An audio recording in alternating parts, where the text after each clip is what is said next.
उधर केंद्रीय स्वास्थ्य मंत्री मनसुख मांडविया जोशीमठ के दौरे के दौरान नृसिंह मंदिर पहुंचे। इस दौरान मनसुख मांडविया ने भगवान नृसिंह की पूजा अर्चना की। जोशीमठ में आपदा आई है, इस बीच केंद्रीय मंत्री भी मनसुख मांडविया जोशीमठ पहुंचे। तो देखिए एबीपी गंगा पर एक्सक्लूसिव तस्वीरें आपको दिखा रहे हैं। जोशीमठ में नृसिंह मंदिर में वो पूजा अर्चना के लिए पहुंचे और वही तस्वीर आपको दिखा रहे हैं।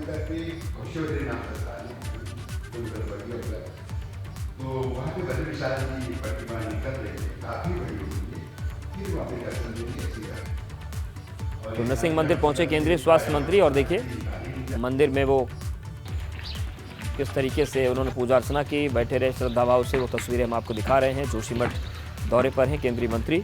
हालांकि थोड़ा उनके दौरे में देरी ज़रूर हुई क्योंकि बर्फबारी के चलते हेलीकॉप्टर पहुंच नहीं पाया और सड़क मार्ग से उन्हें जाना पड़ा।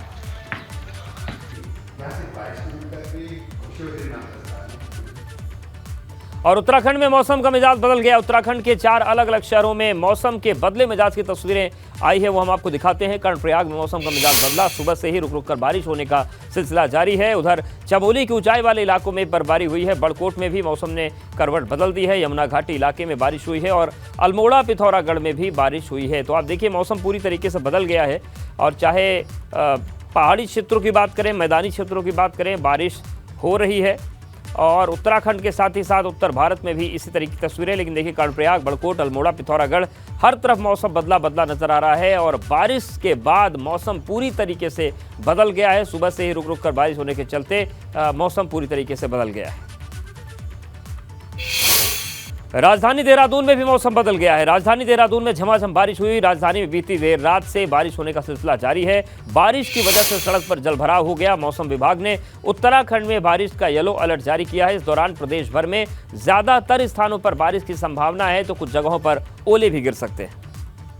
तो आप देखिए देहरादून का मौसम है, देर रात से ही बारिश हो रही है, झमाझम बारिश हो रही है, जमकर बारिश हो रही है और कुछ जगहों पर ओले भी गिर सकते हैं। ये येलो अलर्ट के बीच मौसम विभाग ने संभावना जताई है।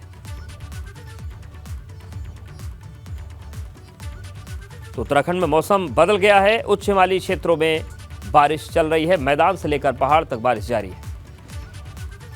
31 को मैं कहूँगा कि अधिकांश जगहों में हल्की से मध्यम रेन थंडरस्टॉर्म एक्टिविटी पूरे प्रदेश में देखने को मिलेगी।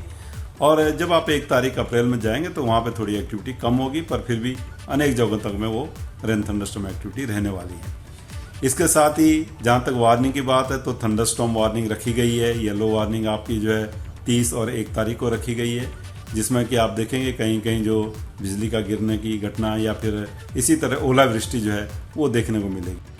उत्तराखंड में एक बार फिर मौसम का मिजाज बदल गया है। मौसम विभाग के पूर्वानुमान के बाद कल रात से ही बारिश का सिलसिला जारी है और अभी आप देखेंगे तो लगातार जो बारिश है वो हो रही है, जिससे जो आम जनजीवन है उसको भी दिक्कतों का सामना करना पड़ रहा है। आवाजाही में काफ़ी दिक्कतें हो रही हैं। इसके साथ साथ ही चारधाम यात्रा के लिए भी ये बारिश काफ़ी बाधा उत्पन्न कर रही है, क्योंकि इस महीने चारधाम यात्रा में सभी व्यवस्थाओं को दुरुस्त करना है। 22 अप्रैल से उत्तराखंड में चारधाम यात्रा की शुरुआत हो रही है और यात्रा की शुरुआत में मात्र 20 दिन का वक्त बचा है। लेकिन बारिश की वजह से जो व्यवस्थाएं चाक चौबंद की जानी है रास्तों में, वो सभी और उनमें सब में रुकावट इस बारिश की वजह से पैदा हो गई है। खासकर अगर यमुनोत्री और केदारनाथ धाम की बात की जाए तो पैदल रास्तों में वहां पर सभी तरह के जो 3 सेट हैं वो लगाए जाने हैं। इसके साथ साथ ही अन्य व्यवस्थाओं को दुरुस्त किया जाना है। पानी, बिजली और सड़क की सभी व्यवस्थाओं को दुरुस्त किया जाना था, लेकिन बारिश की वजह से तमाम दिक्कतें पैदा हो रही हैं। इसके साथ साथ ही अगर मौसम जिस तरह से बदला है थोड़ा, क्योंकि 2-3 दिनों से गर्मी हो रही थी, गर्मी के लिहाज से मौसम में थोड़ी राहत मिली है, लेकिन फसलों को के लिहाज से अगर देखा जाए तो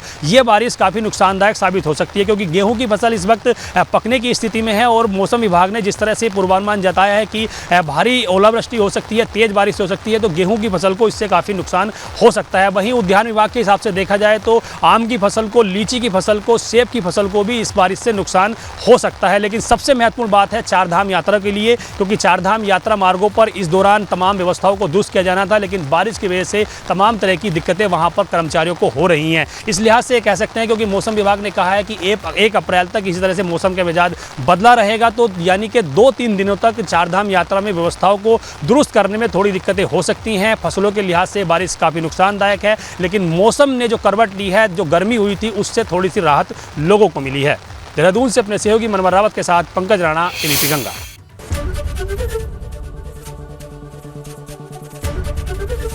एबीपी गंगा, खबर आपकी, जुबान आपकी।